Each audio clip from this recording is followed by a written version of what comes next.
নমস্কাৰ। আজি মই বনাবলৈ লৈছোঁ লোকেল মুৰ্গীৰ জোল। আজি মই কেৰাহীত নবনাওঁ, আজি কুকাৰত বনাবলৈ লৈছোঁ।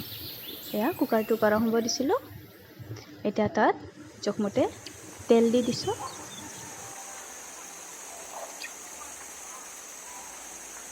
আজিৰ মাংসৰ বাবে এয়া 3টা মিডিয়াম সাইজৰ পিঁয়াজ কাটি লৈছোঁ, এটা নহৰু বটি লৈছোঁ, আদা অলপ বটি লৈছোঁ আৰু গোটা গৰম মছলা লৈছোঁ।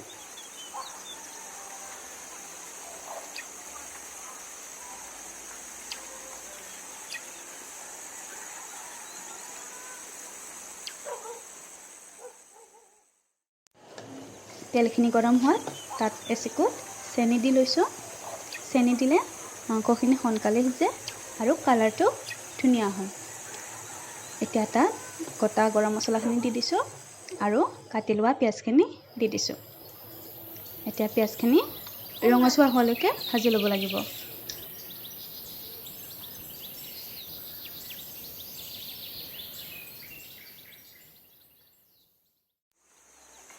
পিঁয়াজখিনি প্ৰায় 3 মিনিটমান মিডিয়াম ফ্লেমত ভাজি লোৱাৰ পিছত তাত নহৰুৰ পেষ্টখিনি দি দিছোঁ আৰু লগতে 3টা কেঁচা জলকীয়া কাটি দিছোঁ।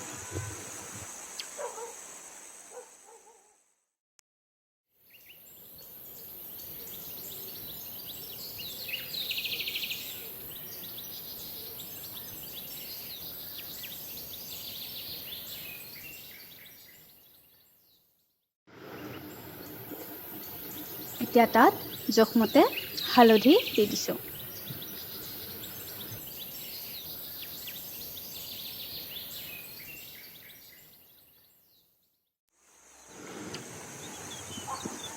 এতিয়া কাটি লোৱা আলুখিনি দি দিছোঁ। মই মিডিয়াম সাইজৰ আলু 2টা কাটিছিলোঁ। আজি মই আলুখিনি আগতীয়াকৈ ভাজি লোৱা নাছিলোঁ।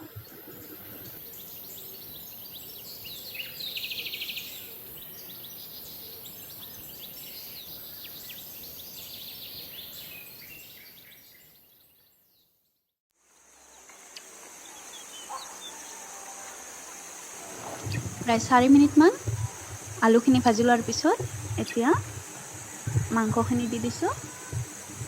এয়া মোৰ আগতীয়াকৈ আনি থোৱা মাংস আছিলে, ফ্ৰিজত থৈ দিছিলোঁ।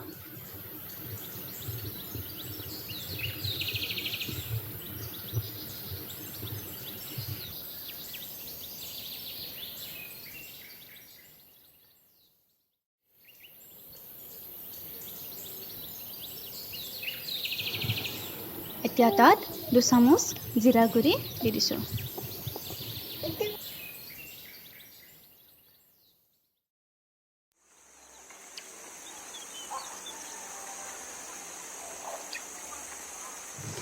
আৰু লগতে জোখমতে নিমখো দি দিছোঁ।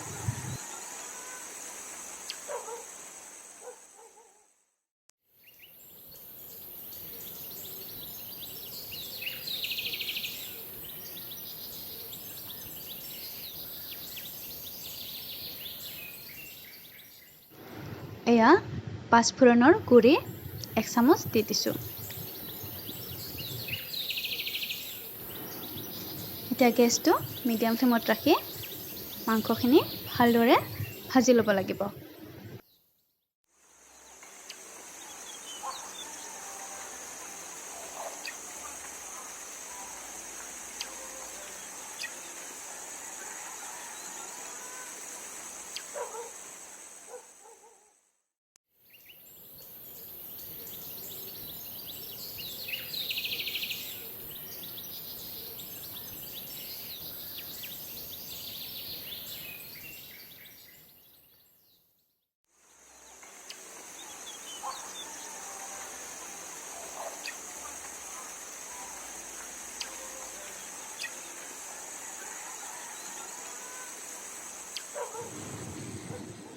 এয়া প্ৰায় 45 মিনিটমান এনেদৰে ভাজি লোৱাৰ পিছত এতিয়া তাত পানী দি দিছোঁ।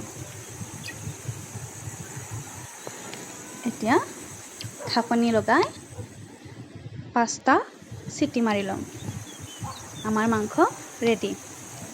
আপোনালোকে যদি মোৰ ভিডিঅ'বিলাক চাই ভাল পাইছে তেনেহ'লে লাইক কৰিব, শ্বেয়াৰ কৰিব আৰু ছাবস্ক্ৰাইব কৰি দিব।